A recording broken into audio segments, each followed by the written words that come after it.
I hope this time it's gonna be better, guys. I hope inenge ya better now. Because ikaramba yo, hapa tine tu magetsi asitopedza na 10 na 11. I hope this time inoita, guys. I hope this time inoita. I hope this time we are going to do it.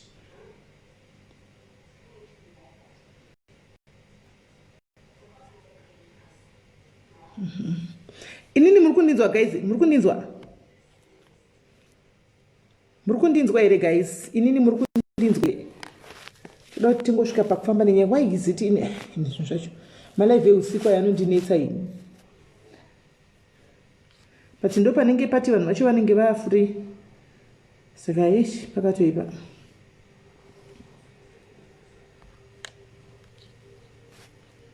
Saka totangira papi, guys? Totangira papi pacho? Angagumira pamagumira kunzwa magumira pekuti chii panyora?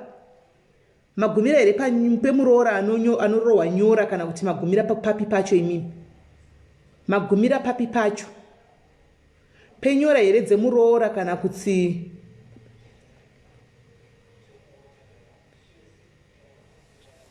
magumira panyora here, guys? Kana tagumira papi? Imbonyorawo makomenti sandaunza guest tizive kuti anotangira papi pacho pamagumira kunzwa nosisikana kuti atange kuti wanika yatovata pano nhasi.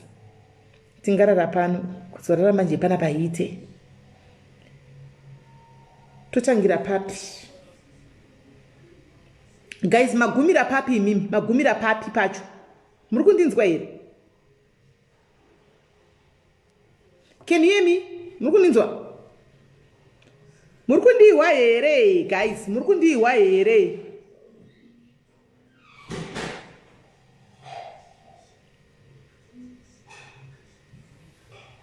Makomenti acho inandisi kumumaona ini.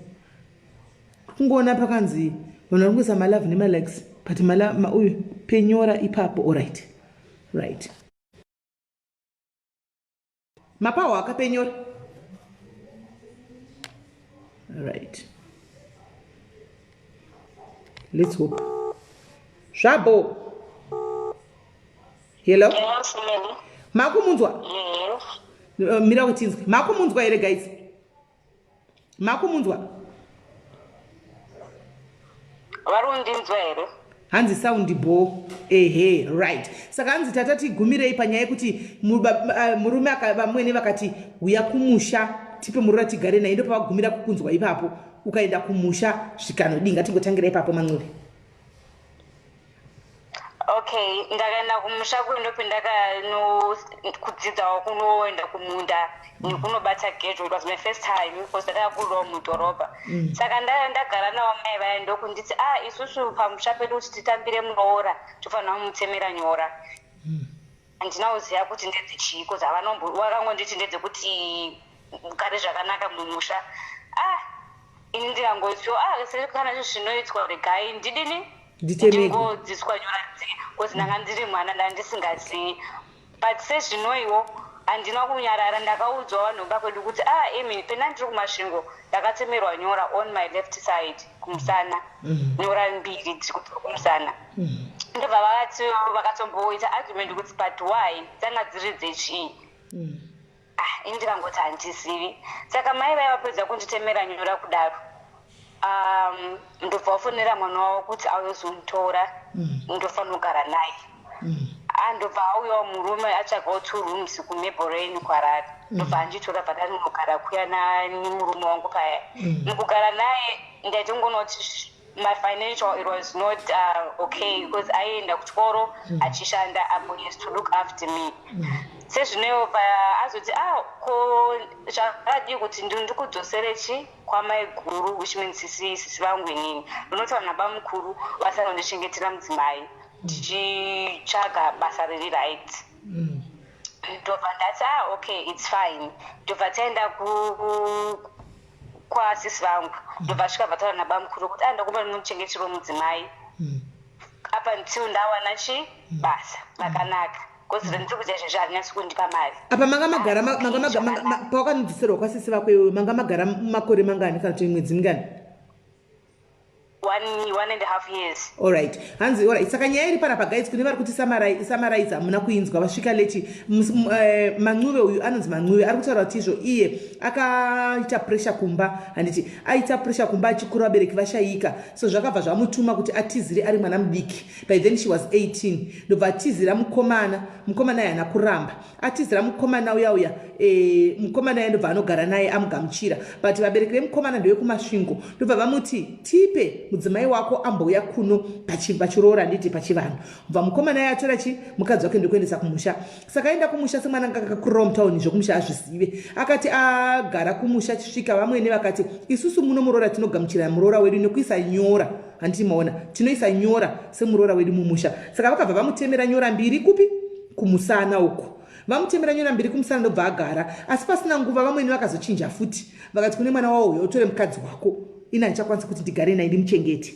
ndokubva vatora murume ndokuenda kutora mukadzi ndokubva vanotsvaga imba yavo vatsvaga imba yavo ndokutanga kuloja mumba mavo 2 rooms asi murume anzi anga aenda kuchikoro asaishanda futi asi pakazomboita cash flow problem yemari handinowanikwa kumunhu wese pakazomboita dambudziko remari ndobva murume ati orit iyo zvandakuita ndakukutora ndonokusiya kwasisi vako muharare imomo nabamukuru umbogara navo kusvikira ndava financial stable ndozoenda kuti financially stable ndozokutora ndobva vawirirana ndokutora mukadzi wake ushu Mancuve ndokuenda naye kwasisi vake kwavasisi vaMancuve ndobva anokumbira kuti maigurunda wewo nemukadzi pano ndokumbirawo kuti mundichengeterewo ndimbosota out zvinhu zvangu kana zvichinge zvazonaka ndozoenda ndichitora mudzimai wangu handitika so murume ndokubva amusiya ipapo amusiya kudaro murume ndobva ati ndokubva adla pasi kudaro ndokukwakava kuguma kuonekwa kwemurume uya zvachose handitika ndobva tagumira enderera kumberi sezvineyo bamukuru ndokuti maini handina dambudziko rokugara nemi but I think the best way munofanira unogara nababa hanzvadzi yangu ndobva sisi wangu ati no it's fine tonokuperekedza mba kuhanzvadzi unogara nani namai guru nabhuti ndasvikawo kumba ndinogara nehanzvadzi yangu ndakasvikawo munoziva kana munhu wanzi wasiwa nemurume people that don't respect you mai guru ndokutanga kutitsa inonzi emotional abuse like kwaibikwa mapoto mairi one ichabikwa ine mavheji nenyama nesadza ini nekamunini kangu taidya sadza rine cabbage bhudhi vanga vasingaoni kuti there is something wrong chiri kuitika but isusu taingodini ini nhau ndakatsokura ndichitopfeka hembe dzamai vangu akafa kamunini kangu kachingoshunguruta saka kutudze bhudhi hazviti bhudhi anongochingotira mudzimai wavo kozi mudzimai wavo akatosvika pakundinebera kuti ndabvarura mabhura ake ndikaba pasipoti yake nyaya yacho ikaendeswa mapurisa akauya akandirwa pasi petsoka achinditi munhu unfortunately kuti muroora wangu anga ari munhu anga she was dark and I'm very light tikandokoba passport yemunhu sei ini ndiri mutsvuku it doesn't make sense but ndangosvikamuchirawo pandazotorwawo dimwe shamwari yangu akanditi uyozogara marare mutauri kumaavenues onodini unoshanda ndaishanda kuwimpi yemuna first ndichishanda kuwimpi yemuna first ndichingofunga kuti alright ndakarambwa ndakasiwa nemurume handizivi kuti andiramba here kana kuti chichaitika ndichingoshanda ndichiunganidza tumare twangu ndichida kuita kuti munini wangu ave neupenyu hwakanaka ndobva ndaudza vanatete vangu kuti imi hanzvadzi kurogara munin'ina wangu is very emotionally abused ndokumbura kuti mutore munin'ina wangu mumuchengete kwamutare vanatete vangu ndobva kuti no it's fine tomutora tomutsvagira nzvimbo kuboarding kuheart cell ndobva munin'ina wangu aenda kuheart cell indobva ndasara muharare ndichingoshanda zvadaro one day ndakangoita kamwe kekuti I need to move out from Zim then ndibva ndichiri kuZimbabwe ndibva ndaenda painternet ndichinotsvaga nzvimbo muDurban kuti kana ndasvika kuDurban ndonogara kupi ndokuitawo lake kuti ndakataurawo nomwe musikana aiti ari kutsvaga munhu kushare neflat ndibva ndakomunicata naye ndikati ndinobva kuZimbabwe I don't know any ndokumbirawo kuti ndichasvika ndokufonera kuti ndasvika kuJoburg kuti uzondimirira kuDurban station musikana uyo akangoti no it's fine just keep me in touch indokutora one jean randandakapfeka nematopi mairi that's the things that I came with South Africa ndasvikawo kunoku musikana wacho was very nice anombogara kana 2 weeks basa ndisati ndari 1 ndawana basa riyandiri kushanda ndichitorwa kuti munini wangu aone upenyu hwakanaka munongoziva social media ndapostwa kufacebook 2013 bhodhi vemurume ndokundiona kufacebook page murume wokutiza uyu murume yekutiza iyeyu bhodhi vake ndobva vandiona zvikanzi mainini mhinda wekutsvukirira mazuva ano ndikati ndo zvinoita kana munhu une nhamo inotokuita kuti udini ushandi allright kusvikuto baba mukuru wakanonzwa munini wavo kuti ive mukadzi wako ndamuona pafacebook ende azombochinja uyuwo ndokuya kuinbox achindibvunza nhamba dzangu kuti ndanzwa kuti uri kudurban ndokumbirawo nhamba dzako tangotiwo munoziva semunhu wakambodarira naye mukambogarisana mese akangomupawo nhamba dziya ndagara kudaro 2014 ndiri kungoshanda he will be like my stalker anenge achingoona maimprovements angu ene ndichingoita achingouya achingoti hello hi then they ombodisappear futi. Last year he came back again ndobva anditi you actually doing well what wadita adzokererana ndikati makatsi emuda kuita iwawo hazviti ndobva ambonyarara pabirthday rangu musi wa30 December ndobva ati happy birthday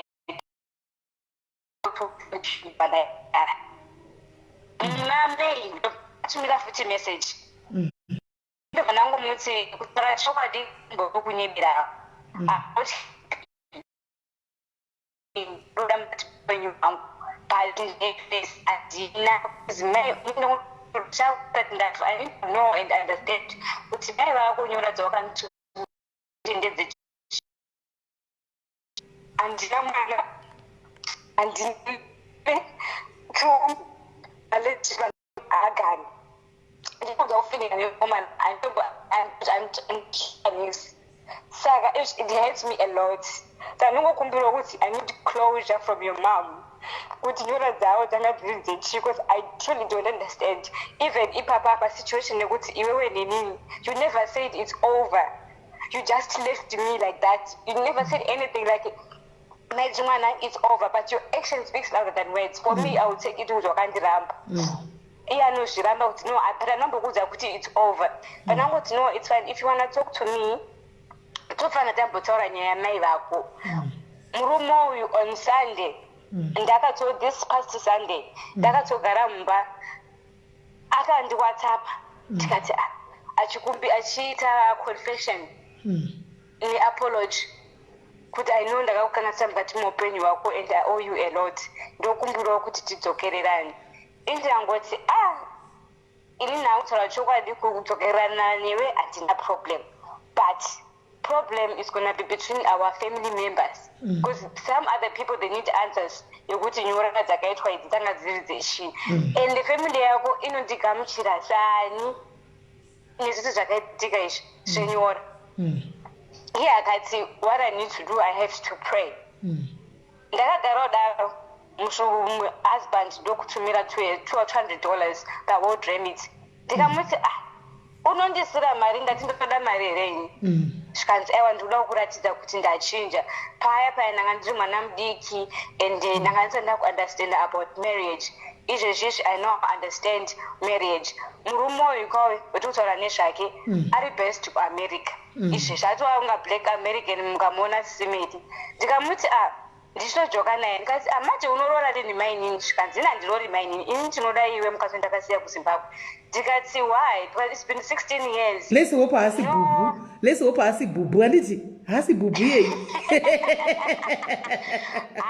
handisa imwe bhubhu but ana bhubhu ngaotsvaga nekoko kumablack american ndati 16 years nhasi unowanzondirangarirawo Similar, I would like to you. I was very emotional. I was crying on Sunday night because in the first time ever since we left, he never sent me any single kobili or kunzi kana R1 jayo. But Sunday maniro akatumira world remit $200. Ndikatomuti I'm not after your money. You know very well kuti ndiri kutoshanda ndatone basa rakanaka and my life is well. But the problem inyora dzakatumirwa mai vako and newe wacho you're not so certain unontida but when it comes kuti unyora dzakatumirwa mai vako unoziva kuti I must pray very hard.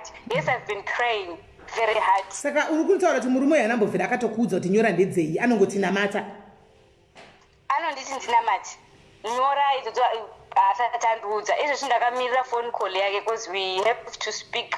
Ndakamuudza kuti we need to speak about this because for us to move forward, for me to decide kuti ndikuda chii. Sezvo Sis Melly munhu wakambodanana naye anoziva your weakness, your happiness, your naughtiness ka nelula. Iwe kutogaya zvelula shuwa. No. Because munhu ndiye akandiratidza nyika Melly. All right. Kana ari mukomana akandibvisa umhandara wangu why should I do? Ndiye munhu akandionesa nyika kuti nyika kunonzi chii munyika munomu. You understand? Obviously the other half ichiri kumuda, the other half ndeyekungoti idzonyora idzodzo ndo dzinotongondifiringidza kuti ndede chii. The reason why ndadaro I had a dream. Remember ndakuudzai kuti ndakarota baba wangu inini. Baba wangu akafa 16 years back.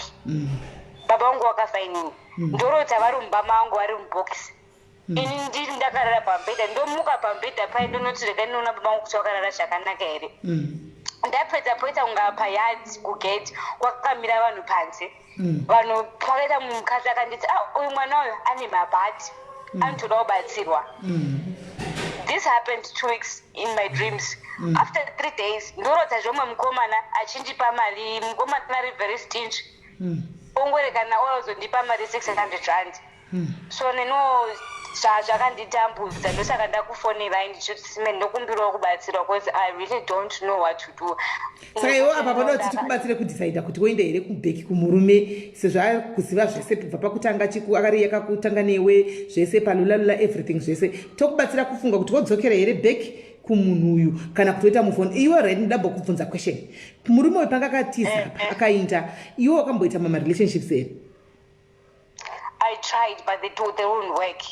Ashandi antomboka sometimes vamwe vacho vakomana vanotondisei like munoti mukaramba nemunhu otokuvenga chimodele kuti ukongochawe kuti but chii nemanagire ndakaita kudai so but why. I mean, you know those funny things of which it reminds me kuti nyora dzandakambotemerwa ndedzechii because I don't understand. Okay. Anyway, saka madiaries nyaya iri pana pamwana uyu ari kuti arodawo kubatsirwa nemi vana mai vake pano. Handiti vana sisi vake pano kuti ndoita sei, ndoinda here bheki kumurume uyu kana kuti ndodi hanzi chivanhu chizere soko. Hanzi matodzwa pana panzi mune chivanhu. Okay, fine. Hanzi mune chivanhu chiri pamuri. Pane comment yaiswa mukatumu.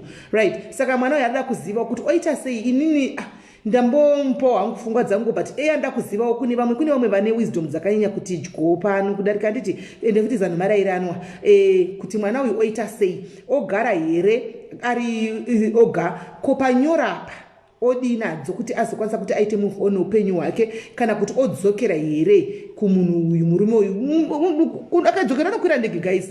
Achakwira ndege uenda kuUSA ikoko unenge atopindawo machena. Handiti kuUSA kune mafuro manyoro unenge atopindawo machena. Handiti saka asi tinoda kuti mupewo advice yakati ngwarei yakachangamchangame kuti mwana azochemi kuti ndakanobatsira ndakapo advice nana mama kana kuti nevadzisisi kudiaries but ndo pandazosvitswa apa. Right. So Mangube, this is what I'm going to do. I'm going to drop you or follow my comments uri comment section. Vanhu vakwanise kufona tinzwe kuti nyaya yakamira sei. I'm going to take only 5 callers because tine umwe caller wekupedzisira ndati apedzisire because ane nyaya yake amen muchazvinzwira ane nyaya yake iri ingoriwo handizivi ndingati kudii but muchazvinzwira saka ndachitega nditange naye ushu first handika then tozopesera neumwe caller anenge aripo saka ndika ndikudonhedza waitsako soko teverai muri mumacomments mutichinzwa kuti vanhu vari kuti kudii. All right, sharp. Okay. All right. Kola, hello. Hi, Sis Melly, how are you? Muri right, mushe kanjani? Mushe, Sis Melly.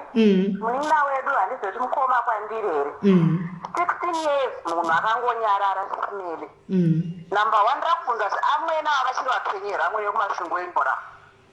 Mubvunzei vachiri vapenyera amwena. Manje anenge akutobuda musaga, anenge atove macomments umu. Alright. But amwena ava ndisi inini semhuri nyora dzakatenderwa mwana wedu muri yacho naifana kusumuka kuenda kumasvingo ndozvandoziva ini but rate yekubvunza sanchikumbura kubvunza kuti vamakaita mwana wedu isusu muchakoda hatizvizivi makazviitirei. Number 2, a guy just comes after 16 good years Sis Melly. That is very fishy. Munhu yakatomupedzisa naamai vake pane zvavakamuita zvacho naizvozvozvo vauda kutomupedzisa. Number 3, iyi mentality yoti ndiye akazondivhura virgin yeyo ati wati Sis Melly vaafrican women takatorasikirwa zvekuvhurwa nezvekunzi yeye ndiye akazonditanga hazvina kana basa izvi. Inini I myself divorcee and I'm now remarried.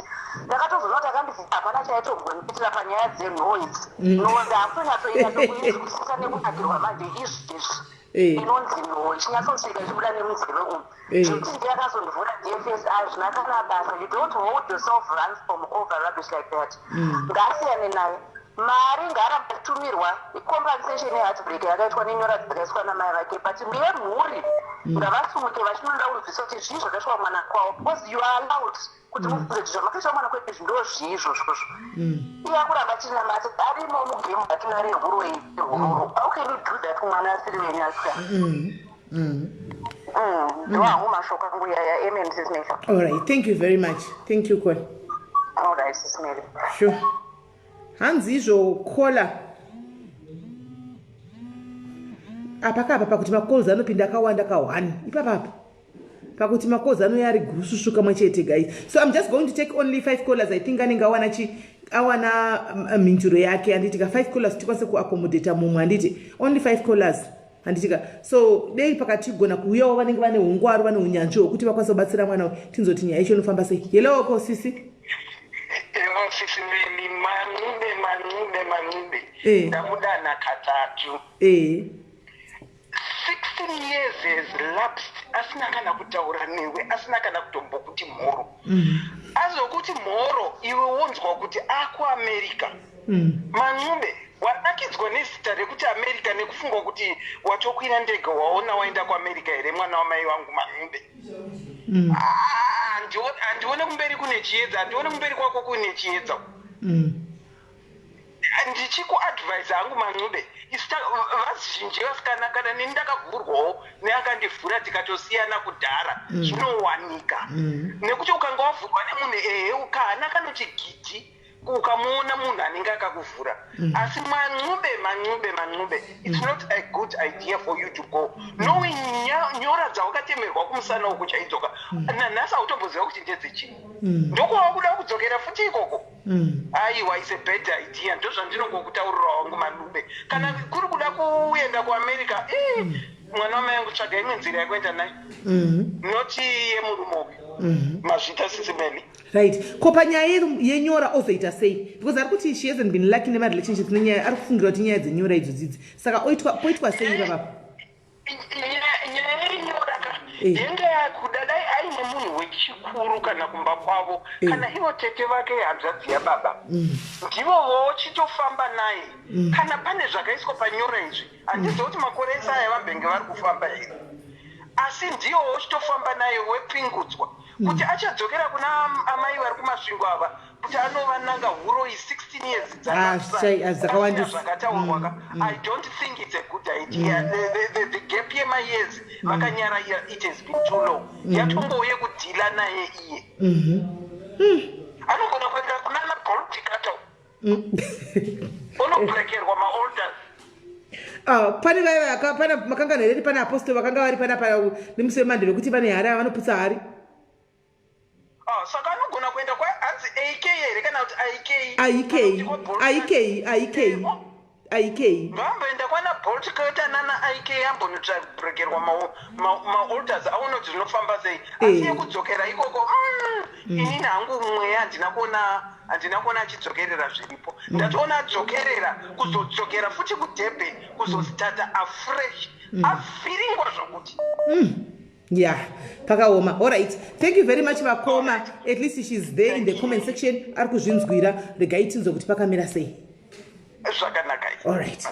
And also even ivo vaya Prophet IK vaya vanga vachitendawo kuti vedu wesupport yavo muri kuapanza madiaries muzere kuinbox vanga vachitokumbira kudzoka zvepanapa vati kwai makazara kuinbox uko muzere uko hanzi the turn up is overwhelming saka imi madiaries mugere uko muriko kunhingirikiri uko handiti maona so vanga vachitotenda vari kuda kutodzoka zvavo pano right kuti vazotaura nemi right kona chari kufona kola hello kola hello kola Hello, Sis Melly. chidzima ifoni imwe iri kumasure dzima ifoni Alright, Sis Melly, ndikudzima. Alright, Sis Melly.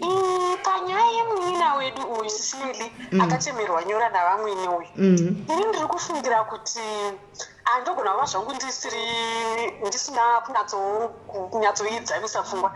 Ini ndiri kufungira kuti munina uyu ngaaende kune mukomana uyu kwaakatemerwa nyora navamweni. Then vari ikoko vochisimudza nyaya mukomana uyu kuti ngatinobvunzai kuna mama kuti nyora dzaiva dziri dzei. Maandastanding andoita ine misha vamwe ndavagona kuva aripo asaenda kumwe asamhanya-mhanya. Saka iye ngaaende kumukomana uyu. Vaenda kumukomana uyu votaurirana kuti ngatichisimudza nyaya tinoti kuna mama panyaya dzenyora idzi. Nekuti chero vakada kumhanya-mhanya zvichagadziriswa kane akadziisa naye Sis Melly ndo maonero angu. imimi munofunga kuti inini pano ngationesane handizivi ngationesei handitionesane panapa vamwene vakamisa nyora handiti vamisa nyora vakagara naye for a short time vachiti zvatunoita mhiko dzinenge dzevaroro vanenge vapinda muno hapana kupera nguva varivo varequesta kuti auye kumushandika vakafondera mwana wokudzoka utora mukadzi wako murume akauya akatora mukadzi wake bheki handiti tikaenda unotsvaga murume achitori kuchikoro asi akasacrifice kuti atsvage kuti vagare handiti vakagara pasina nguva murume zvamutiomerei handitoda timboongorora neengli iyoyo zvamutiomerei murume akataura nemukadzi ndoda kumbona kusiya zvishomanana kuvabereki vako handitika ndombotsvaga basa kana ndaita bho kuna sisi vako ndozoenda kutora akatora musikana akanozina namai guru ari zina namai guru handitika vakatora itisiyai mwana akagara ipapo handitika murume akabva adhisapiya ndokwana nchiti kuti lapasi papa ndobva arova pasi ndobva atoenda murume arova pasi aenda murume kudaro ipo paya handitika then ndokuita makore ose aya vasina kusangana handiti saka inini don't you think kuti game rese zvaiitika apa vaiziva vamweni kuti mukadzi uyasiyiwa vakambomurikwesτερei kubva kumurume kuti tiunze tigare naye kunoko vaenda kunogara naye ikoko pasina nguva futi vomudzosera kumurume handitika murume womutora unomudzamba kuna sisi vake mwana uyu amudzamba ikoko obva arova pasi ozongobudikira munhu ave kuamerica uyu akutsvukira kauyu kuda kuzorazorawo zvatozora izvi ave musi chii ave muSouth Africa muno makumuona pamapikicha iwo mapikicha adai kuti parirai pamafacebook apa waonekwa pamapikicha paya wakuti maiguru matsvukira mainini matsvukira wakuvakonekta saka musikuona kuti pari doji papapa vanozomugamuchichera mukati imi madzokere kuna mai ava hamusikuona kuti vane hendi maybe nekubva wakaita mwana uyu kumurume uyu kana kuti kutiza kwemwana wavo kumukadzi uyu achinda kwaakaenda vanozomugamuchira here nhasi ndizvozvo chaizvo Sis Melly asi ini ndiona kuti kugadziriswa kwacho since uyu akuda kudzoka murume uyu musikana wedu uyu ngachitaura nemukomana uyu kuti aiwaka handisi kuramba kudzoka ndiri kuda kudzoka asi iwewe neni ngatichimboendai kupi kumusha kunana mama iye unoenda nemukomana wake uyu unotora bibhi vatete kana kuti mainini kumusha kwemusikana voendai vese kuna mama nemukomana uyu aripo votsanangurirwa kuti nyora dzaiva dziri dzei nekuti chero ichi zvino akaregedza kudzokera kaSis Melly kana akatoiswa munyama munhu anokwanisa kumudzikinura ndimai ivava vanoziva zvavakaita paari saka I think vanofanira kudzokera back kuna mai ava kana vachiri vapenyu vanogadzirisa kana mai ava vakafa zvoreva kuti nyora pamwe dzakatoexpire ndosaka uya kuda kudzoka okay right thank you very much handisi kuziva kuti tingari amen regatimbonzwamwe so far tine iwo kuti ngadzokera asi ngatangaenda kumunhingikiri kuna vamwe nemurume then tine 2 vari kuti it's not a good idea murume uyu pane something chiri kubikika handimaona saka handizivi regatimbonzwa vamwe tinzotwa mwana uyo wachiti kudii alright thanks Sis Melly sharp mfana alright so ndeumwe womunin'ina wedu ari kutaura kuti ngavainde vese nemurume vanoona kuti vobatsigwa sei ikoko kuti nyora dzingabviswa kana dzichibvisika handisivi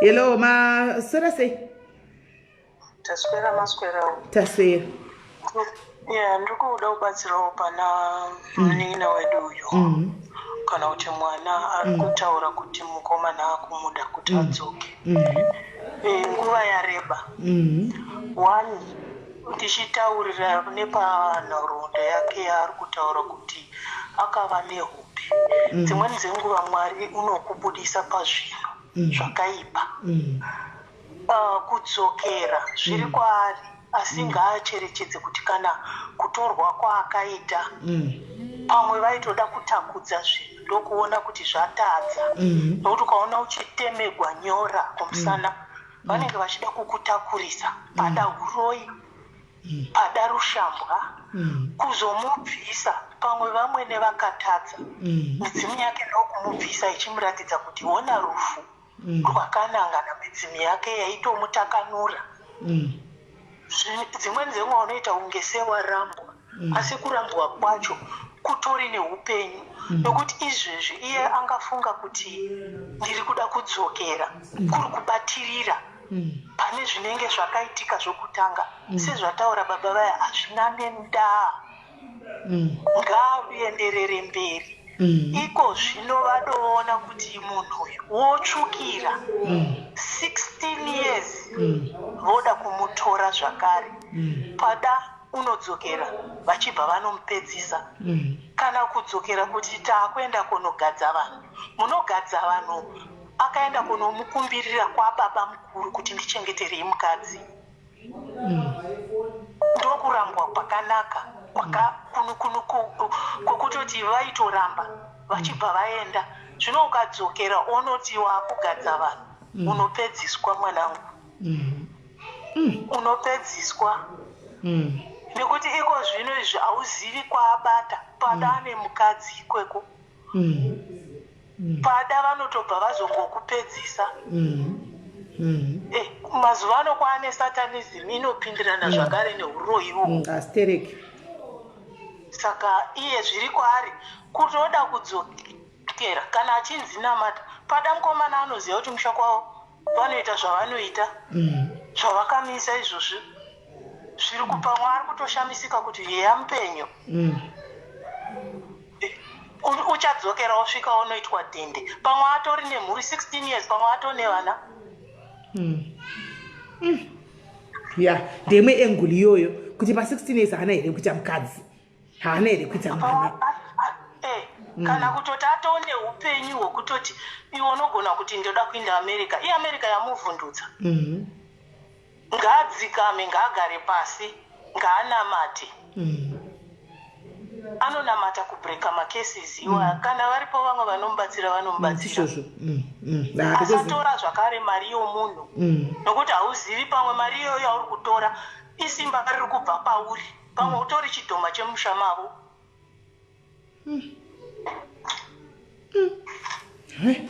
saka ndatopedza zviri kwaari asi ngaatore zvaanotora pane zvatiri kumudzidzisa asi ngaanamati anotokunda hakuna chinokunda ibvi rako iwe kutozoti vanosanganidzana navo iye kana anamata kana ndamunzwa achichema zvoratidza kuti zviri kumugwadza ende pane zvaari kusangana nazvo kuchema ikoko akatora akapfugama nebvi rake ochema kuna mwari vanomusunungura vanomusanganidzana nevachamuponesa asi kuti udzokere uku unogadza vanhu dare 16 years hauoni kuti iye zvino izvi vanokuroridzera demo rinokutema lushiyaka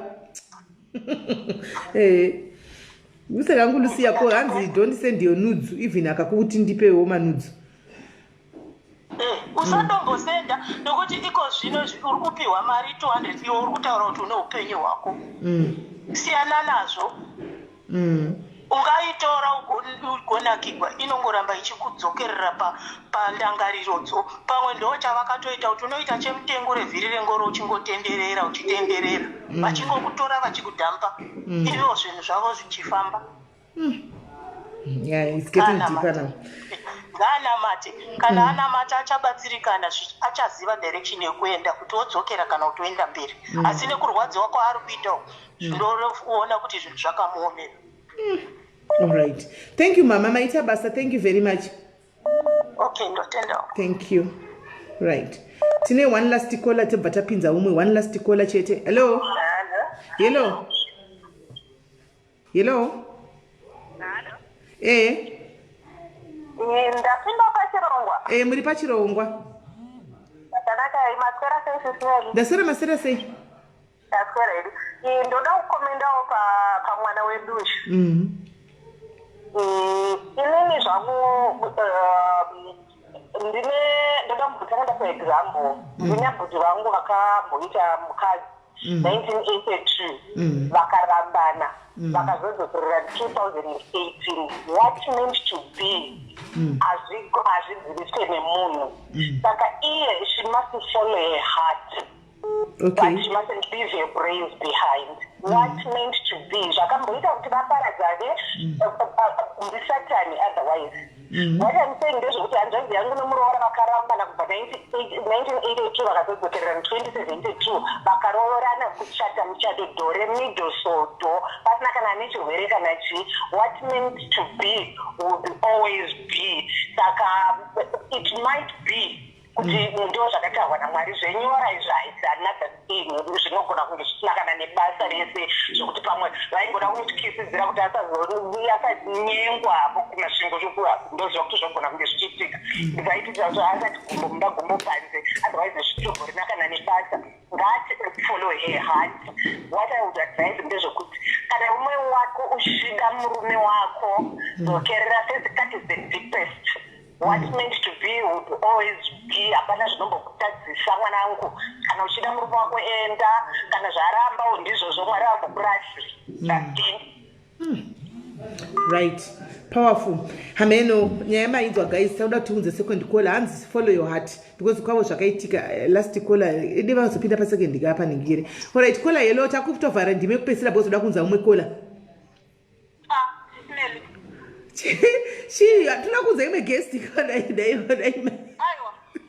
Ndakuya neghost yangu account yakavharwa pamwe munotadza kundirecognize. Aiwa ndikukona anditi profile picture ndikuiona. Asi yakavharwa yamakuchiziva enda ndichikola nayo yakavharwa. Saka anyway, ndikuda kuti kola uyu kana achinzi akagadzirwa ukatengerwa nyora nevanhu vasiri verudzi rwako, nyora idzodzoka hadzina zvadzinoshanda. Kana uchinzi uri kuda kumbaiti murume wako ari kuti uya kuAmerica svika kwira ndege netikiti rawapuwa rekuenda kuAmerica. Okay. Kana wasvika kuAmerica chiita zvako zvaunoda kuita ikoko.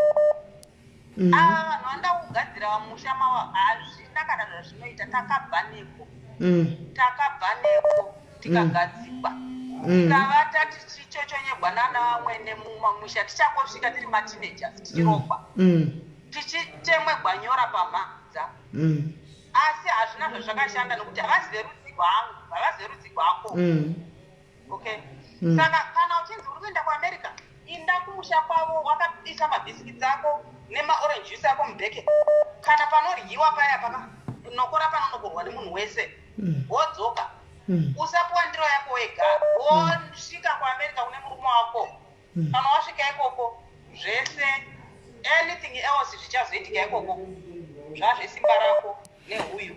But munoziva here kuti kana asvika ikoko kuAmerica komanje munoziva kuti zvakafanana nokuti izvozvi raitinawo handiti imimi muri kunyika yenyu yamuri kokoko moita munhu anouya ikoko kana kuti wechirume manyitoti masangana nemunhu ari kuno kuAfrica ada relationship handiti mati munhu ngauye munhu okwira ouya kwamuri kokoko oda kuzokutambaira afu imi magarisa panzvimbo ipapapa munotoziva makora munotoziva chikiribidi chese chirimo haazomutambira afu here. Aiwa ndiri kutaura uyu wake wanayo uyu akamutemera nyora family yakamutemera nyora. Ndizvo arikuda kumunza kuAmerica ndiani? Ndiye yezve wenyora kauyu handi muri kuti mimi ngaakwire ndege aindeko kana zvazononetsa oita yake yaanoita ikoko. Ndikati kana akazoita yaanoita ikoko zvanetsa mukomana yazoti iwe ndiwe ndakakunza kunoko vada kumutamba rafi here panzvimbo inzvimbo yake chaiko. No, hazvisi kuzoita. Tiri kutokudzai isu takabva from that tine experience. Okay. Takasongana nevarume vane zvipoketi mumapoketi zvihomwe mumapoketi vakatinyenga zvichinzi ndoende kuAmerica tinge tiri muhomwe isu tiri mateenagers tiri ndandiri 20 something, okay? Tikauya ukazonditamba rafu, handiti pawaita nyora dziya dzavakamutema idzi nemakona ese avakaita vandokumbira kurudzi rwake kuti toda mwana wenyu.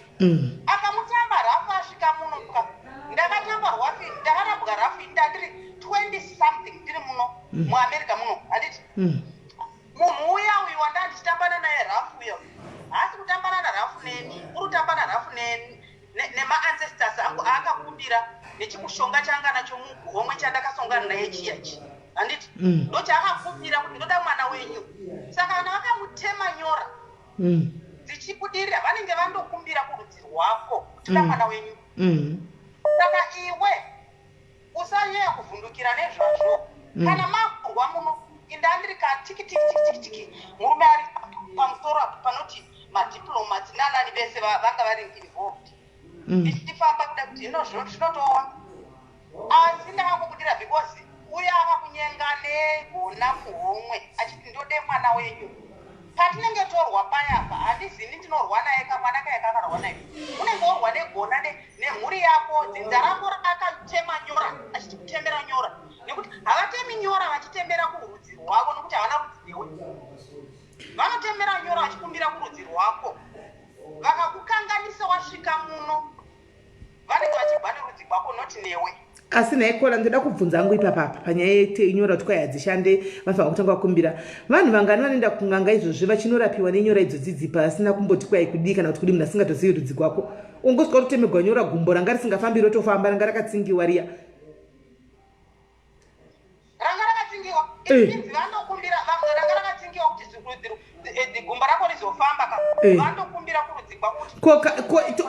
Kotoziva sei kuti ivo vakako havana kukumbira kurudzi kwake? Vakakumbira kurudzi kwake. Saka vakaziva umese avo vasvika muno rudzi kwake ndokunegogwa navo, not iye. Do you hear what I'm saying? Okay. Alright, ndikunzwisisa. Hangopi akaruza, iye hangopi akaruza asvika muno. Nekuti rudzi uya rwavakakumbira kuti mwana wenyu tatembera nyora mwana wenyu tipei. Rudzi kukati hongo torai mwana wenyu. Mose yamomumesa apo masvika muno mune mogwa nerudzi kuti anoti naye. Hangopi akaruza. Okay. Haiwa mazvita menyu vakoma, thank you very much. At least ari kuzvinzwira aripo. Maita basa. Right. Handisi kutora umwe kola guys, ndakuda kutora second nyaya. Regai ndito decline ava vari kufona. Regai titore second nyaya ndozvingatotitira because tingatozo vaiwe macalls my way.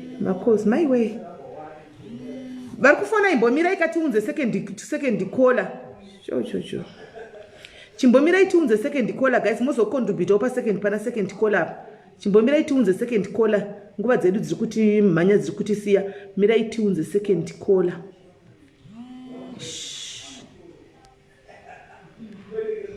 Mirai tiunze second caller tone.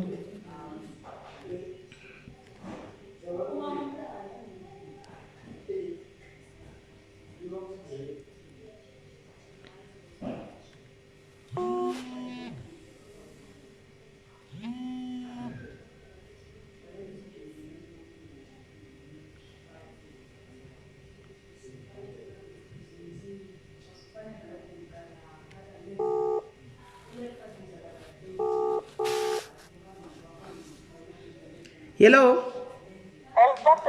Yes, Grace, ndandoti nhasi wati ko sisi vazofamba sei futi but nanchita kuti kaumbonyatsopedza. Chirimo makomenti. Uri mukomenti. Alright. Vede vanhu vari kufona imbomirai kufona. Vanhu vari kufona chimbomirai kufona. Tina guest umwe imbomirai mutange manzwa nyaya yake. Patoipa. Sis Melly, rege nimbotaura mbishana pana Sis Melly ava. Alright.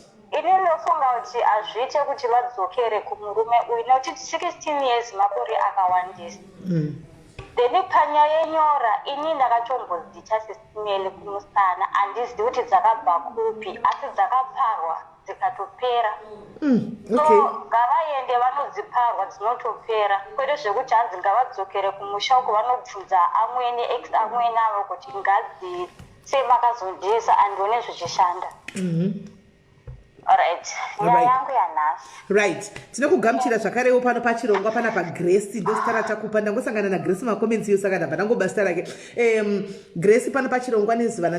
Thank you very much nokundifonera nezuro tikataura at length but ino wakataura nenika. Hauna kutaura nemadiaries. Madiaries anenge achida kunzwa from the horse's mouth. Ina handizokwanisi kunyaso kupenengura nyaya yako simapenengura awaita nyaya yako chidi uchinza nezuro handitika.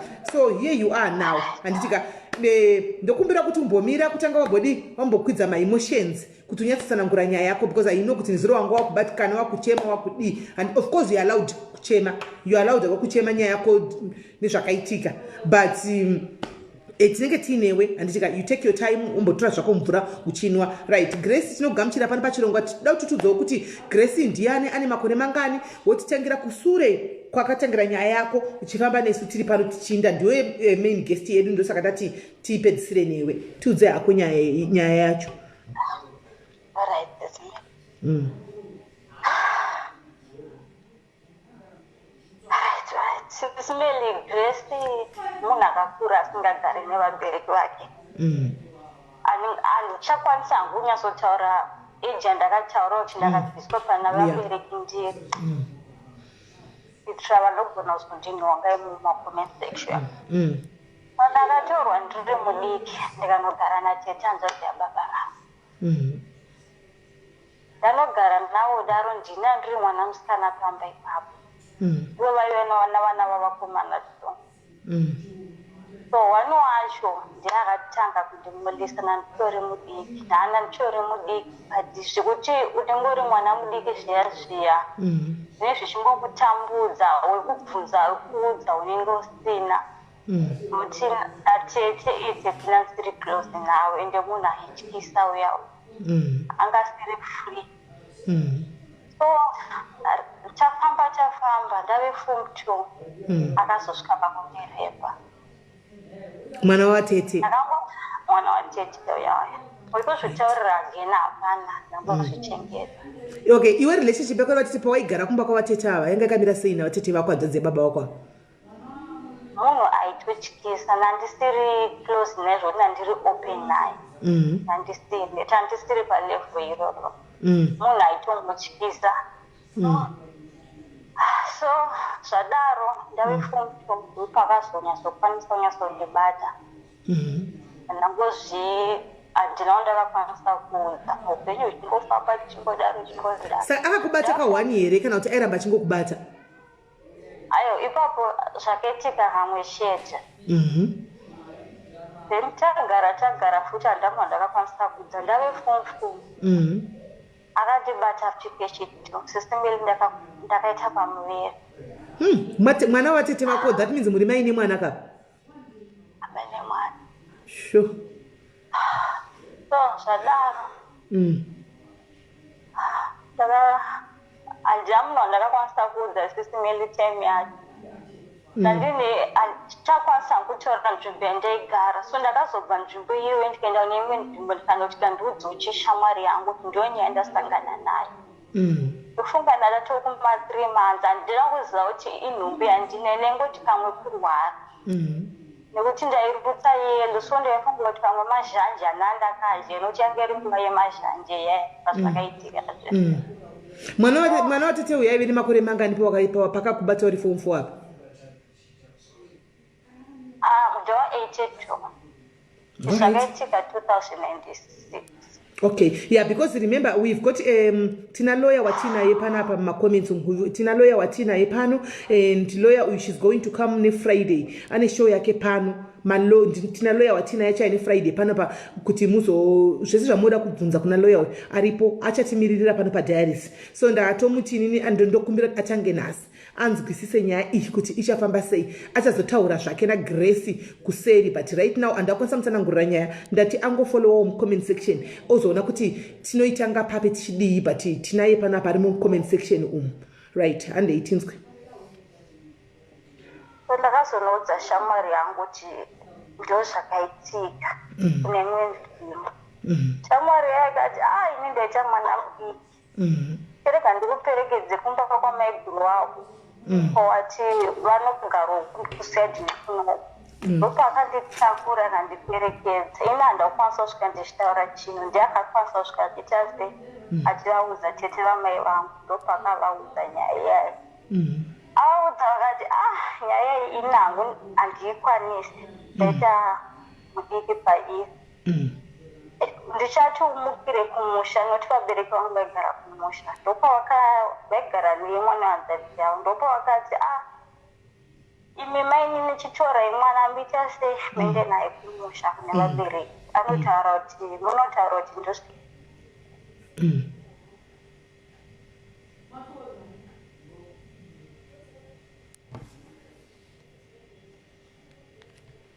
Adona, all right.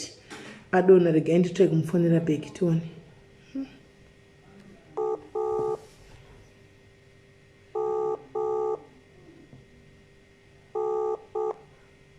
Hello.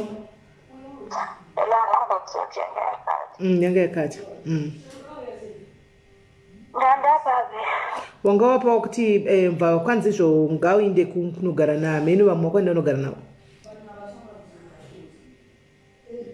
Ndandaenda kumusha nandisati. Wanga wasati? Ndakazoenda kumusha namainini. Muninga wamai vangu vaigara natete vavavo. Namai guru ivo vanenge vari tete nemuzukuru kwandiri vanenge vari mai guru nokuti nditete vamai vavo. So ndovakazondiperekedza kumusha chinyaya chinoita sei chinoudza ana amai kumusha. Taenda paipaya tasvika. Ini ndakangosvikawo ndichiita sei ndichinyarara ivo maini ndivo vakakwanisa kuudza mai vangu chokwadi kuti ndozviripo. Amai vangu vakati iyi nyaya yakaoma chendinoudza mbuya vako. Ko iwowo relationship yako namai vako yanga yakamira sei? Inini handogara namai vangu. Ndogara namai vangu. Ndakatozogara navo nenyaya yenhumbu iyoyi ndopandikasingogara namai vangu. Pamwe pese apa ndaingoendawo kumaholidhi apo neapo asi kwete zvoti zvenguva yese handogogara namai vangu. Gogo ndavaudza ndakanovaudza ndega maini nevakasara ndavaudza vakati alright toita sei tichamukira mangwana kupi kwawaigara kwacho. Ivo vanenge vari mukwasha kwavaranga ari mukwasha ndozakari mwana wavo angari jesu angari aigare ikoko. Tachazoti nemangwana acho tamunzira ndipo vakati iwewe nyaya yako ka uchatongosvika uchiti wakabatwa uchibva kuchikoro hauchakwanisa kutaura che nemunemu. Ava ndimbuya amai vababa vako, that means ndo amai vavatete futi vakuvharira mwana wemwana wavo muzukuru wavo. But mose muri vasukuru kapa chese tinetiri vasukuru chaitika tete ndiwangu vari breadwinner. Okay. ndosviripo murume wachaiwana zvisingairite. Tasvika ini handambokwa vanondipa chance unditaure tasvika ndivo vakabva vatanga kuita sei kutotaura nyaya noto munhu akangwara ubwangu wabva vatongotaura kuti muzukuru wenyaita sei ashata akaita sei ane pamuviri ndomatauro akazvita zvikadza simukomana chakaita sei akatiza vatochinja futi nyaya vanozosvika vachitora statement yeuchakabatwa achibva kushumori vasvika bva vaspina nyaya kadzi mukomana wacho hanzi akaita sei akatiza akaenda kusouth africa ndomadhesi anga akatanga kunetsa south africa stereka yaya hatombozivikana kuti anodzoka here saka ndangotakura mwana ndongonomusiyo kuna baba vake utori mwedzi wamasangana nawo baibai Sis Melly ndakavadziwa apa muridzi wenyaya aripo Sis Melly ndiri kungochema ndichakwanisa pachokwadi ndiri kuita sei ndokutiziva kuti ndichikwanisa kutaura handizokwanisa nandine u16 ipapo nandine 16 ndakazombatsirwa nane 17 years ndopandakadzokera kumusha vanosvika futi vachitaura nyaya yacho kunana baba ndovakatotanga futi kutaura zvikanzi mwana akaita sei komana wachakatiza ndonyaya dzatachafambira kupi kwachabhokwa baba vachakaenda vana kuziva kuti mwana ashati wasina kudzwa china amai ndo vaimboziva nyaya chete baba wavo ndichakanga vakudzwa so baba watozotanga kuzotenda se ndadzoka kuti ndozvichindo zviripo ndakangozosvika pakugaruchira situation asi ndairwadziwa nokuti vanhu vasinoda kuti nyaya itaurike ibude pachena Leti ndakazosvika pakusununguka mwana Sis Melly. Mwana izvinezvi ariko. Rinoragure 14 ane 14 years. Chinondirwadza Sis Melly mwana anobvunza baba vangu vari kupi. Anondibvunza usiku nesikati. Zvino ndakazosvika pakumudza kuti baba vako vakafa mwanangu. Zvino ndakazosvika pakumudza kuti ndairwadziwa ndaishazondomudza ndichiti kuti ende nguva yacho ndakambosvika kuzvipfudza kuti inini hangu shekuraramira hapana kana zvinhu zvichidai so. So kutaura kwandiri kuita nyaya ine vanhu 4 vanoiziva. But pane vanhu 4 vacho yakangonyararwa handizive kuti zvichazofamba sei. Ndogona ngofuma ndakafa Sis Melly. Mwana anongaida kwaanoita sei kwaanobva. So handizive Sis Melly kuti zvinogona kuzofambiswa sei mangwana. Saka mai vako ivo pamunotaura navo vanoti chii? Sis Melly ndakapedzera kuzvitaurira kudhara munongoziva pana ndiri kumusha kwacho zvinenge zvakatioma unenge uchichengetwa Sis Melly voisi kana sei panenge pasina. Nezvenyaya yekuti handiko izvozvo zvindiri muno muSouth Africa. Kusaka taakuda kuita the right thing nokuti nguva inenge ichifamba ende mwana ari kukura ari kubvudza kuva nemukuru. Ende chimwe chakutika ezvinezvi ndavenga munhu wese ari involved munyaya yacho handamunhu andoda kuona Sis Melly vese handinondoda kuona. Handizondokwanisa here kudarika pandiri pana akakwanisa kuenda panext level handichaziva kuti ndoita sei. Nokuti wese ari involved ndakatovenga. Pane nguva ndakatosvika pakuti handitodi kana kushedzwa kuti mama nemwana ndaitotsumba rufu rwake paakazvarwa kuti dai akambofa. Kuti handisina chekuita naye. But nenyasha achiriko. Saka ukama wako nemwana zvino hwakamira sei? Sis Melly ndiri kutraya. Ndiri kuzama. Ndiri kutoedza kuti ndikwanise kumuda nekumugamuchira nokuti ndozviripo. And this cousin rapist yako iyi iri kupiko zvinezvi? Ariko kuZimbabwe. Wakaguma kutaura naye rini? Ndambotraya kutaura naye I think pane 2 months. Ndichida kunzwa kuti anofungei asi munhu asingadi kuadmita mistake. Asingadi kutaura nezvazvo. Pana azongosvika pakutorwadziwa ndikasvika ndangomubhlokawo. Asi kushaya kwakazoita bankuru baba vacho munhu akafa achizviziva kuti ndozvakaitika asi vanhu hapana akakwanisa kuzvibhilivha kuti ndozvakaitika izvozvo. Saka family yese iri kuitira kucover up for this ningirikiri for this nyaya yakaitwa mhosva yakaitwa mufamily kuti vakarepa enda kana kuti dei havo at least kana tise mhuri makagara pasi sezvo pakuine vanhu vashoma vaiva vanoiziva vogara pasi kuti right ndozvaitika handi inonzi munoiti chipa chirungu incest handiti incest or something like that paitwa incest panapa pakomitwa hama nehama ndozvaitika vaitisana mwana saka toita sei yotaugwa hayo kana mufamily manje vangoti mune marongotamba yake as if hapana chakaitika as if nothing happened. Nondirwadza Sis Melly 14 years ndega nemutoro wangu ndiri ndega ndakazvimirira daiso. Nondibata ngoda unyeka nondirwadza wandotosheka nehope chaiwo chaiwo kuti zvichazosvika kupi nosvika kupi zvakadaiso. At least support zvinenge zvakanaka support inenge yakanaka hayo tozoti unozoita sei nokuti upenyu ndikafuma ndakadonha ndisisipo mangwana anozoita sei mwana wacho. Yeah, it's a tricky situation. Anyway, tandizi tichazonzwa kola wacho iningikiri lawyer iri chataura nezvaro kuseri anyway. She's going to talk to you kuseri and then I think also you need counseling and then ma-counselors chataura navo dzoni vokubatsira. Saka isusu manje pano padiaris unoda kuti isu tikubatsire sei tiite sei apa panyaya ichi tikubatsire sei tell us zvaunofunga kuti tingakubatsira nazvo.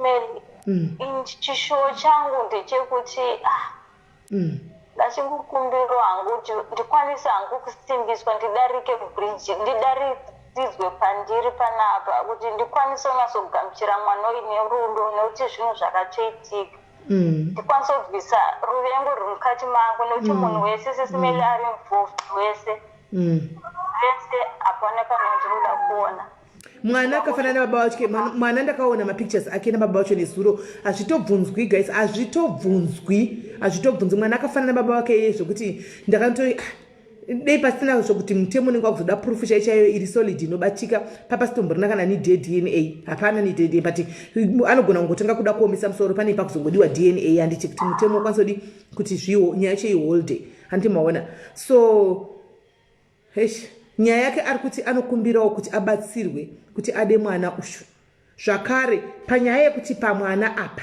azive ainde kwababa wake kuti oudza sei mwana kuti inini mainini nemwana baba vako iwewe ndo mwana nditi baba vako mwana wangu ndiye munhu akanditisa anoitaura sei inotaurika sei and the other thing she wants closure she needs closure yekuti saka ndoita sei kuti nyaya iyi at least iwane kutaurwa mufamily kuti iye pachake uyu Grace uyu awane closure handimaona ende baba vemwana vazive kuti mwana wavo ndeuyoyo kana kuti mwana dzibaba vangu ndeuyo kuti akafumawo pakati kaumwe ratanga kutonga kwake at least mwana anenge achiziva kuti ndakabva apa nokuti dzitori hama mwana uyu handizivi kuti anenge achidedza baba kuti chii ameno nyaya yacho inenge yakamira sei handizivi nyaya yacho handizivi kuti even mwana akanzi right now anzi ava ndo baba vako dhedhe wako ava ndo handizivi kuti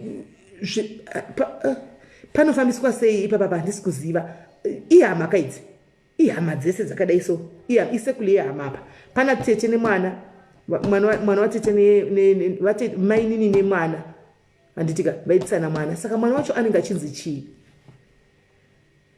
ameno handizive right guys iyo nyaya yamainzwa Grace aruda help tombatsira sei but anyway counseling tinayo Dara achapinda achapuwa counseling yake pa online ipapa for free pana lawyer zvakara anokwanisa kumubatsira iye kuti ozviita sei nyaya iyi chaiko ingaitwa sei kuti akwanise kuti kana achida kuvhura case kuti igone kuvhurwa ndiye achamudza kuti inovhurika here case kuti hapana ameno sezvo pane mwana maybe panogona kuitwa dna handitika then zvotangira ipapo handiti saka baba vemwana ava uchitotaura even navo iwewo vachiona mwana uyu havabvunziwo kuti mwana kana kuti kudii sesimeli ndakazosvika pakutsvige nditsvago nhamba ndimbomubvunzawo kuti unozviziva here kuti kune mwana nokuti kumba kwavanotozviziva ndozviziva kuti vanozviziva but inyaya yengoti handizivi kuti vasingatotaura nezvazvo vandakazvibvunza nekubatikana unombofunga here kuti mwana wako anenge achida anodyei anopfekei unozimbozvifungawo here kana kuti hapana tingandobatikana sisimeli zvonosvika pakuti aiwa ngaangogara mwana wacho angangogara akadaro usandizosvika pakuti baba ko akafa asi apa nenichizongoitira hangu mangwana kuti anofanira kuziva kwanenge akabva asi kuti vanokwanisa kumuchengeta handifunge sisimeli nokuti pese apana achingozviitira ndege saka pana kana imwe hama yakambozama kumubvunza murume wekuti iwe pane nyaya yakadai ko mwana saka kuti kudii ndambokumbira but haasi kurespond anoziva nyaya iyi aiwa angasinga hatomboiziva aizivi munini wacho aizive nyaya iyi aiwa akangati aizive nangomusendera picture ndikati nemunhu yakafanana nani ndopakaita sei paakandipindura nhasi ndikatotumira kuti mumwe munhu ihama yangu svika ndatotumira ndiri close naye kumubvunza kuti naye gore rakati rakati wakambonzwa here nyaya yekuti ndakaita mwana ndopatauro zvaataura manazomusendera picture patoti mwana uyu akafanana nengovi kana tomuti ndibaba vache vavo sisimeli pese apa ndasingakwanise kana kuzvitaura tanga kuita open up izvezvi pesa zvaindidya mona saka isinawo vanhu 4 vemufamily vari kuziva nyaya neuyu waudza nhasi nesu vadiaries pano ndisi tega tingoziva nyaya iyi neshamwari yangu yakanondisvikira kuna maikuru wangu anesi but then zvandizwa kuti ari Okay, all right, Grace, rega ndikudonedzoteere macomments timbotora at least 5 people tinzotifa yani tikudi, but already iwowo hope yako zvako ichabva kuna kansela aripo achafamba newe, and this lawyer also achataura newe zvakare. Chakusendera, I think ndongokusendera kana mangwana zvako after wambosetla manumbers, and then kuconnecta then motanga kutaura mese. Waita ako be strong ne? Okay, right. Guys, there it is. Ndo zviri kuitika mumafamilies izvi. Kola, hello. Yes, hello. Maswera sei hanzvadzi? Maswera. Taswera. Yeah, advice yandingatongopa wangu kuna hanzvadzi yangu. Ndeyekuti anofana kungoudza mwana chokwadi. Ngaaudze mwana chokwadi oziya, because azvinazochambobatsira because hama kana akanyara hama nekuda kuzama kuvanzirisa doesn't make any sense. Hama dzaifana kumuvhikirira from the first, ndipo dzakakwanisa kuvhigirisa nyaya. So apana kana chekuti achimbowandisa ngaexpose nyaya izikanwe, onyatsova open kumwana wake omuudza kuti ndiwe baba wako. That's all I can say. Iwo baba also mukudaro aihope vachatora maresponsibilities emwana wacho, kuti mwana iye achazodenzwa kunzi achapiwa achanga achinzi mwana here hanzvadzi whatever, zvisina basa, because dai vaifunganizva so dai vasina kumbokomisa chati. Alright, hanzvadzi ko closure yake mwana uyu anoiwana sei? Iye achaudza mwana kuti dhedhe wako ndivava vanditi ko closure yake iye anoiwana sei zvakaitika? Yamai. Iye zvakaitika kakuti nyaya igarirwe pasi awane closure, achibvunza mwana wake uyu, mwana watete uyu kuti ko ndiwe waindibata kusvika pakuita nhumbu, waindibatira obvunzwa tete vake kuti ndakauya pano mukanyaya ikadai, obvunza futi mbuya kuti mbuya takabva muchiti mukunotaura nyaya kuti ndakabatwa nani nemwana wangu pano, tasvika pano mukachinja statement, handisi kuti maida kuti ndichesei. Achaiwana kupi closure iyoyo? To be honest, this is medical. Now this is all in past. This is not changes zvinokwanisa kuunza, because my elders is akafundisira nyaya izvo. Vamwe vacho vachiri pavapenyu vamwe vakafa, but chaapuka ndichokugadzira future yake iye nefuture yemwana wake. Ndo maonero wangu inini wandezi yangu makansela achaitaura senyaya, but that is the only way kuti mwana azviite kuti mwana wanzangu nababa kana kuti konyeko uni baba wako wakafa ivo varipo vachika ngavatore maresponsibilities yemwana wavo. Haya, alright, hanzvadzi maita basa. Okay, inyaya chete yekuti inogona kutaurika ma-first days ainoexposwa, but hapana nyaya isingaperi. Zvese zvinongotaurwa zvotosvika pazvinopera, vanhu votodzokera panormal life, but chakakosha ndechekuti mwana Right. Thank you very much, hanzvadzi. Regai tinzwe vamwe kuti vanoti kudii. zvakanaka endakunda. Timaita basa. Right, there is the story, guys. Mainzwa first caller wedu anzizvo anofanira kutaudza mwana chokwadi andizive. Right, hello caller. Hello.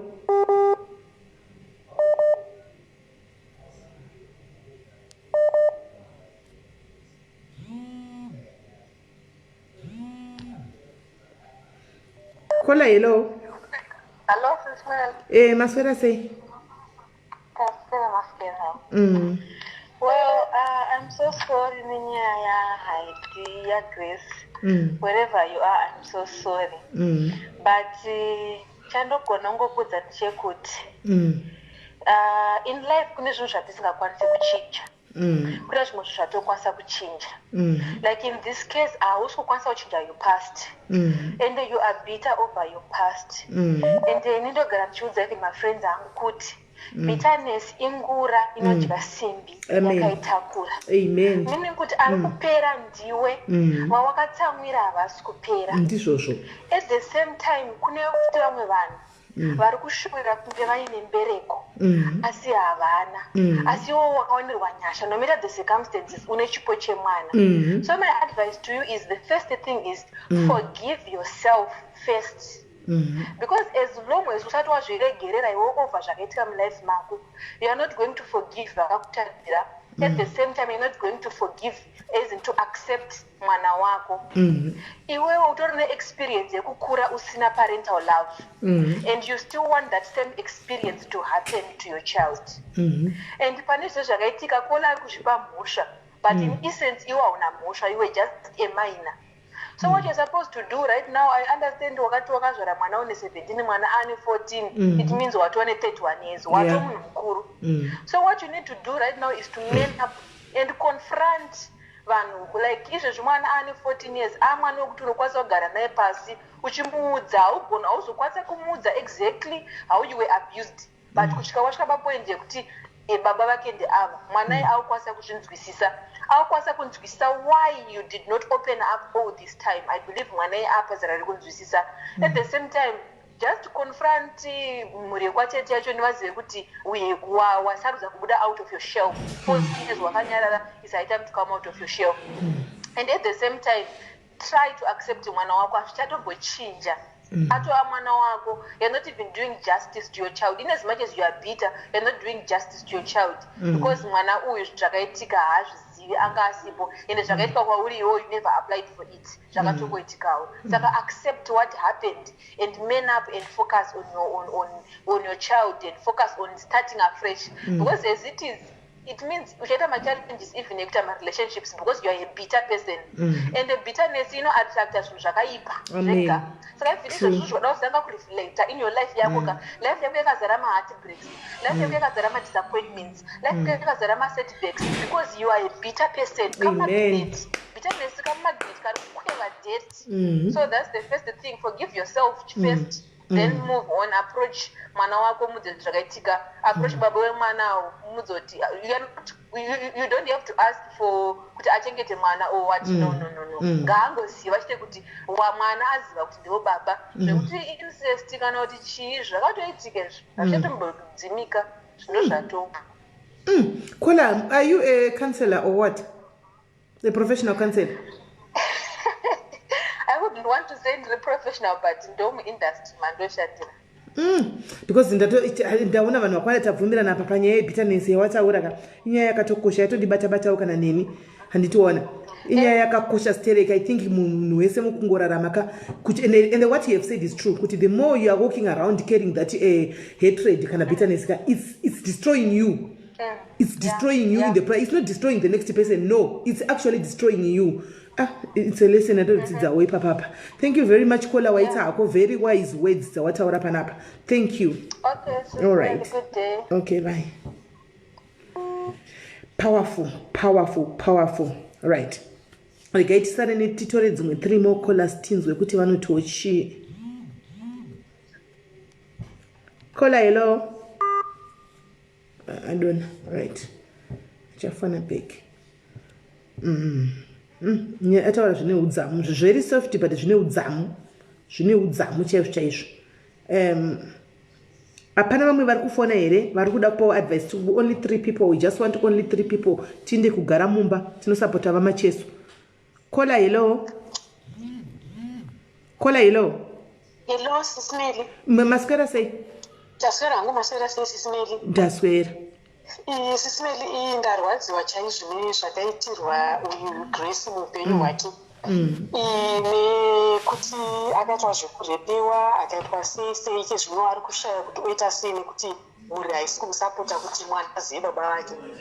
Sis Melly ini ndiri kuda kuti ndimuti sorry hangu zvakanyanyisa, asi kuti Sis Melly inini ndikambopinda musituation yakadaro, asi ini ndanga ndiri like victim. Mai vangu vakanga vakawanikwa nemumwe murume handiti, vakazvara vamwe vana vese ava, vakazodanana nemumwe murume vakazvara ini, vakarambana nababa ava.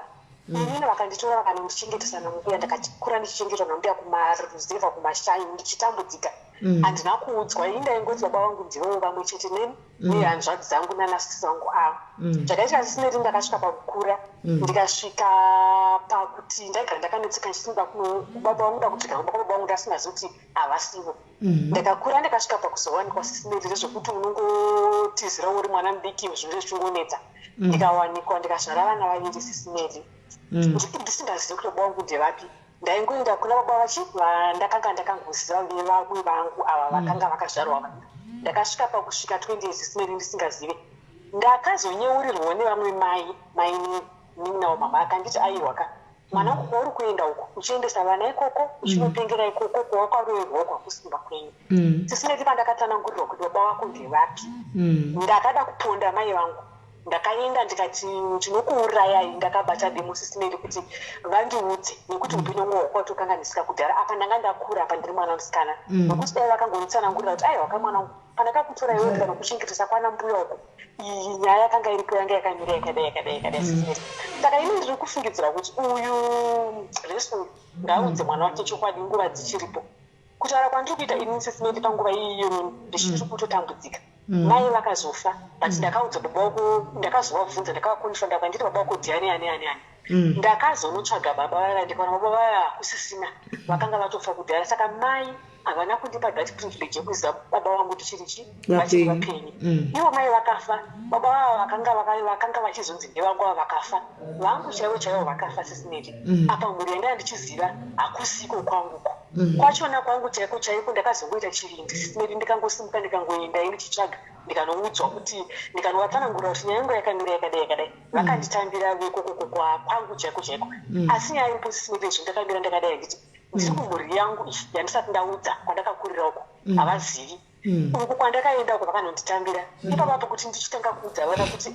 uku kwatoziva kwana sekuru nekwana mbuya hakusi kwedu vana sekuru vakanga vari uko Sis Melly zvakaoma saka ini zvokuda kuti hangu musikana uyu Grace ngaudze mwana wake chokwadi ndoziva kuti inyaya yakaoma anonudza kanzelini zvakaoma asi ngaudze mwana wake chokwadi ngaaratidze mwana wake baba vake hese akarepiwa zvakadii zvakapfuura zvinorwadza hazvisadzosereke asi ngaudze mwana wake chokwadi nekuti Sis Melly pano pandakamira pano ndakaomerwa ndinodhonzwa kuti ndinotaura vamwe vanonditi ukanoudza vana vamai vako chaivo nyakutumbura vachakudisona vachakuti iwewe kana kwava nekwauko kwaunoziva chienda ikoko kuti nditsamire ukuzve kwana baba chaiko vangu chaivo kune vamwe vana uko vanogona kuti asika vanokudzara mai vavo kazangu vanogona kukudzara mai vako zangu vakaita so ivo pano pandiri Sis Melly ndinochema mwedzi wega ndichizama kufunga kuti ndokudira here vana vamai vangu pachena kuti ina handisi mwana wani webwanei ndoenda here kuSis Melly inyaya yakaoma asi dai mai vangu vakanga vangondiudza ndichikura kuti aiwa mwanangu iwe ndakakuisa kwana gogo kwakurira uko nenyaya yekuti hausuri ikoko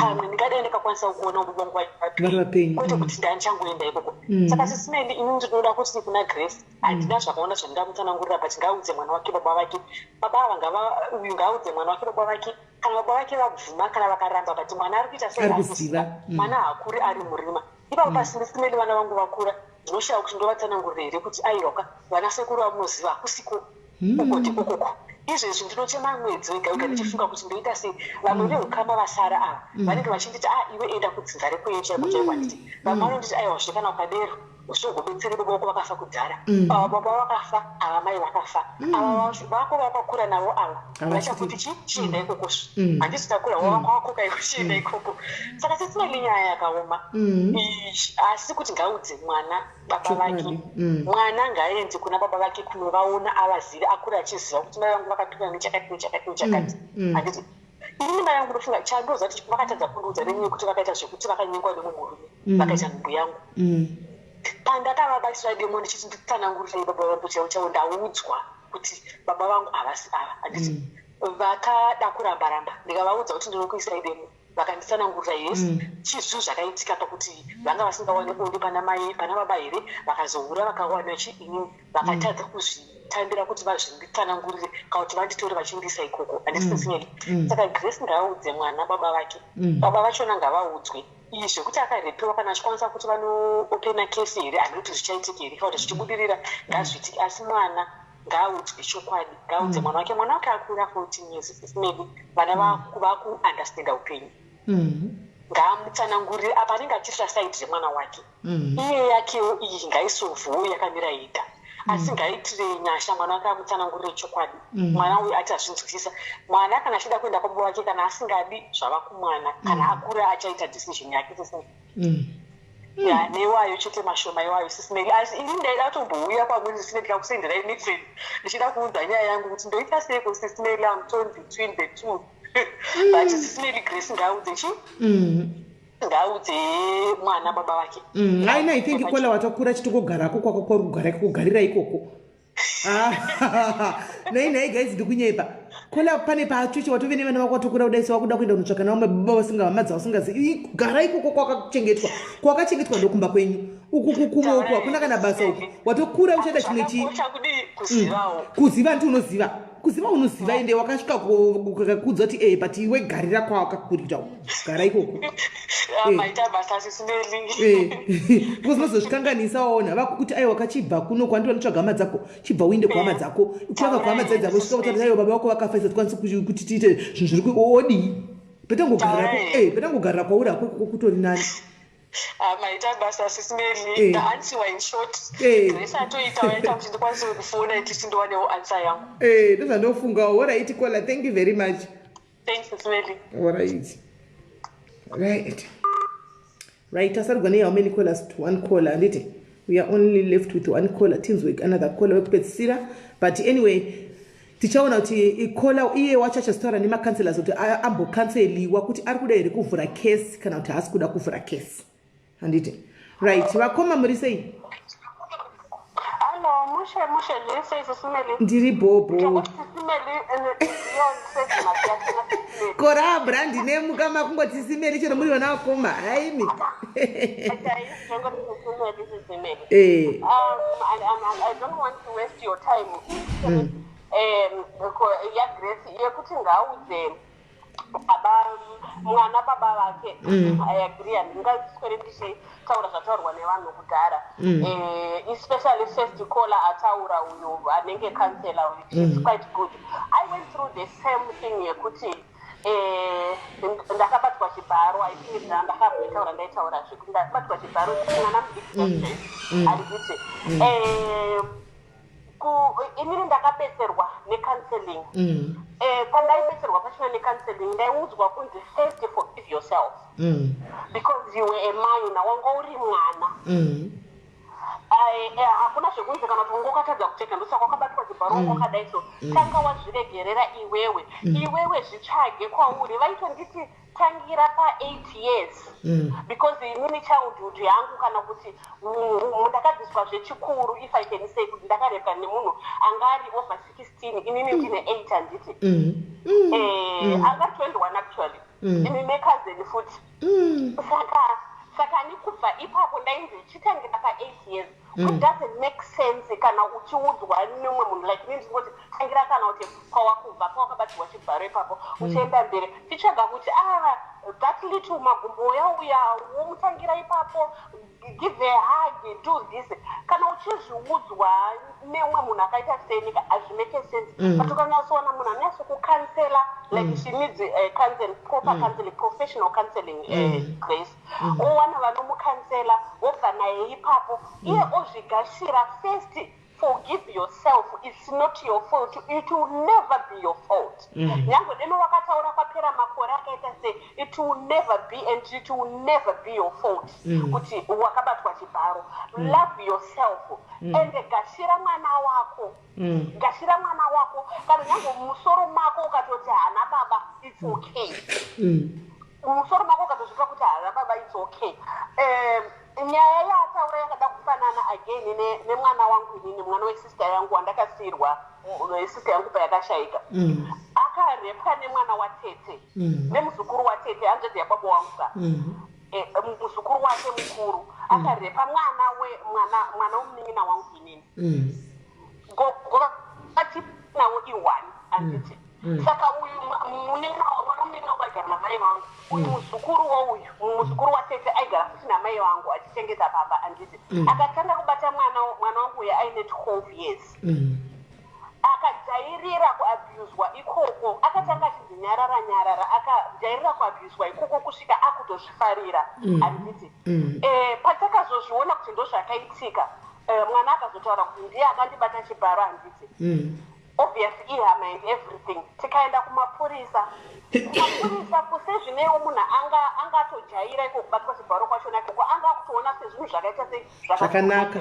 takaenda kumapurisa kubvira kana kuhwara tikafonera inonzi childline yekuzimbabwe I'm sorry havana kundibatsira kana vachibatsira zvavo vanobatsira panini havana kundibatsira zvachose tikafonera mapurisa 1 isusu taive tichiti imaina handiti mwana akatangwa aine 12 years now mwana anga ane 15 patakazviziva paanga ane 15 pachona mwana akabva ati vana mama vari kunyepa inini mai vangu vakafa ndakaitirwa birth certificate rekufojerwa ndobva aramba makore ake akazvarwa ati nditori muhombe kudarika ipo saka handisiri mwana mudiki and ndo zvandinoda handiti mapurisa again akazoti hapana zvatinokwanisa kuita because ihama hapana zvatinokwanisa kuita kuti ihama but hapatisina ukama kuzimbabwe kunzi vana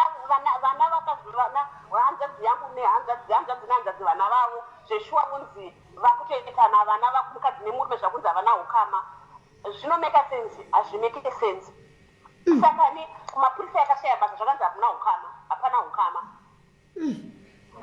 iye zvinezvi mwana takubva vakamutora uyo tikaisawo ndikiri nyaya yemumaoko edu tikanomubvura iye mukomana wacho tinomuzukuru iyeye akarohwa akaita sei tikatora mwana tikamuendesa kuharare akanogara ikoko akapedza chikoro mwana akangotiza kuti aende kumusha akatiza akaenda kumukomana iyeye kumachonyonyo kwekuti anodya chimodho chinenge chakabikwa neupfu chete kuti flower they can't even afford flower akatiza mwana akaenda ikoko yezvinezvi ane mwana myself inini mwana wangu inini wandakasikirwa wandaichengeta wandaimupa everything I can't even forgive her. I'm sorry, I can't even forgive her. Ndakarwadziwa kusvika pekupedzisira kuti mwana angadai sokunzi nomunyepera makore kuti makore ako akadai so nekuda kwokuti munhingikiri like chembere yaraira nhingikiri muto wegwaya inotofira murwizi chingoutsvaga ndozvakaita mwana yeye kungorayira kwaakaita murume ikoko haachakwanisi kuita sei haachakwanisi kuregedza akungoti naye saka inini pana uyu the first thing, forgive yourself.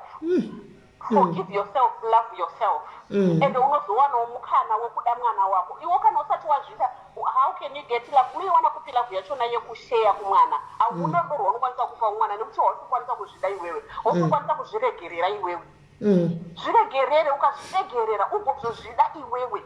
Nyasozvinzwa kuti ndiri pano haisi mhosva yangu Mwari muregererei mwana watete vangu yeye akandibata chibharo muregererei mutongei muri zvokwadi ndiri kutaura panapa kuenda kumapurisa ka hapana zvavanongomuita ende hazvimbopi zvakamugadzikana mumwoyo make hazvifi asi akati ari kutaenda kumapurisa zvapera ironda rakaoma ironda rakaoma risingakwanisi kungopedzwa nekungodzisori kana kuti mnaenda kukote ayo kunikikiri kujera aenda ku 10 years ochi ronda rapera nyange akadzoka nyange akanzi afirako ikoko ironda risingaperi but my sister kana kuti daughter forgive yourself it wasn't your fault love yourself and ida mwana wako chipo chawakapuwa chinobva kuna Mwari imhodzi yako pamwe ndiyo yega ndizi kuti ane vamwe vana here Grace pamwe ndiye yega ndo mudziya wakapuwa naMwari iwe pamwe ndiye yega itoigashira zvako nemaoko maviri mude mwana iyeye gara naye pasi utomutsanangurira kuti somehow ndandisingazokuti zvakada uchimutsanangurira nemhaka yemanga musina bhondi tsvaga bhondi iroro kuti rivepo muchitaura nemwana uchimuhaga uchitaza uchinyatomutsanangurira anounderstand I'm sure anounderstanda mwana asi kana iwaya ndogumira zvangu pano kuitire zvakanaka. Hey, powerful. Maite henyu makoma, thank you very much. Okay. Ko munotomuzomboyauka panapa mumbotitira leseni panapa muchibika naye mitumbu nyatsotsidza panapa kubika fish. Ndichauya. Mubva mazongo makutongopostawo nepeji renyu panapa vanhu vachizoyauka kana makubika uko mungosheya kuno kwanoenda kutonoona. All right. Thank you very much. All right, my thank sister. You for the platform as well. Thank you, my sister. God bless you. Ndichauya ku-inbox. All right. Inbox. All right, sharp. Okay. Right. Yo. guys, anyway, this was the story that we had today. Mazvinzwira mega. Unfortunately, baba Sharo vane birthday ravo ende ndatombotaura hangu navo masikati vaina amaiwadza achiti hatinenge tiripo tichisapota sana chifunga tinenge tapedza panotanga birthday ravo tobva taenda. So it's always good kuti tiende kunodii kunovasapotawo vanhu munhu atowirirana naye handiti kababa macheso ava munhu wedu munhu atowirirana naye saka vanoda kuti tiwane support yedu. So guys, thank you very much nyaya mainzwa. But anyway, second caller uyu Grace chamutora otaura nemalawyers otaura necancellor vomufamba naye vachiona kuti vangambatsira sei. Inini hangu izvo handizvigoni handitika handizozvigoni asi exactly time exactly then vanomubatsira vobatsirawo ndo vanenge vakadzidzira basa racho. Ini handizvigoni, ini changu kungoteerera nyaya idzi ndikungobvunza mubvunzo toenda over kune vanochiva chamubatsira. So good to say, to announce it to you guys kuti tahana lawyer wedu pano padiaries anomirira nyaya dzenyu. For instance, maybe imba yakatogwa